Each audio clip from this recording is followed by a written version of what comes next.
तब क्या? इन चिकित्सालयों में कोई भी ऐसा चिकित्सक नहीं है जो कुणाल की आंखें फिर से लगा सके? सम्राट, यदि आप आज्ञा दें तो मैं ऐसे कुशल चिकित्सक की खोज करूं। महामंत्री राधा गुप्त आज्ञा मिलने की बात जोहने में ही लगे थे कि आचार्य उपगुप्त ने राजसभा में प्रवेश किया। वे एकदम स्थिति को समझ बोले, कुशल चिकित्सक को खोजने की आवश्यकता नहीं है महामंत्री, मैं आ गया हूँ। भगवान बुद्ध की दया से अभी कुणाल को आंखों की रोशनी वापस मिल जाएगी। आचार्य उपगुप्त की बातों को सुनकर सभी सभासदों के हृदय में विश्वास की लहर दौड़ गई। उन सबके मुख पर प्रसन्नता की चमक दिखलाई दी। इसी बीच में आचार्य उपगुप्त ने एक सोने के बर्तन में जल मंगवाया।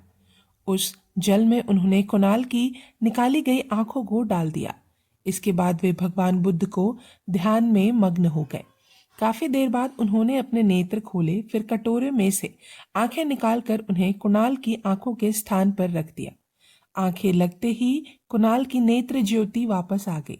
सभी उपस्थित सभासद यह अनोखा जादू देखकर आश्चर्य में डूब गए। सम्राट अशोक की स्थिति तो अजीब थी। वे आचार्य उपगुप्त के इस आत्मबल की प्रशंसा मन ही मन कर उठे। उधर महारानी तिस्सरक्षिता का बुरा हाल था। वे दोषी होने के कारण लज्जा से गड़ी जा रही थी। सम्राट अशोक ने सारी स्थिति को भांप लिया। उन्होंने महामंत्री राधा गुप्त से कहा, महामंत्री, मैं इस अवसर की याद को अमर बनाना चाहता हूँ, इसीलिए जहां मेरे पुत्र कुणाल की नेत्र निकाले गए थे वहां एक स्तूप बनाया जाए।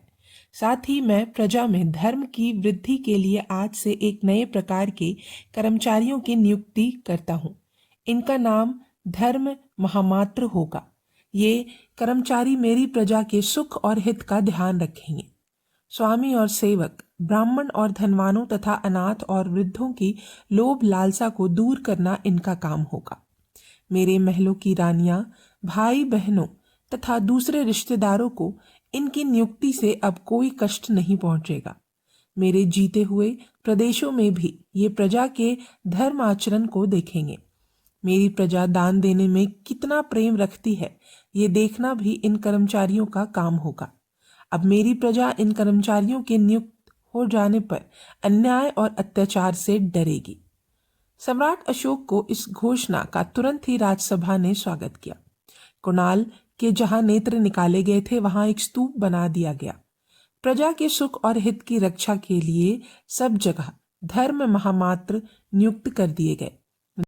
धर्म महामात्रों की नियुक्ति बौद्ध, जैन, ब्राह्मण आदि सभी संप्रदायों के लोगों में से की गई। सभी धर्मों की हितों की रक्षा करना, प्रजा में राजा के प्रति विश्वास उत्पन्न करना, प्रजा के कष्टों को दूर करना, जनहित के कार्य करना तथा अधिकारियों की मनमानी और अत्याचारों को मिटाना इनका काम था। ये धर्म महामात्र स्त्री और पुरुषों दोनों में ही थे। प्रजा को सुख पहुंचाने के लिए सम्राट अशोक ने अन्य कर्मचारी भी नियुक्त किए। सम्राट अशोक की राजनीति धर्म में पूरी तरह से पग चुकी थी।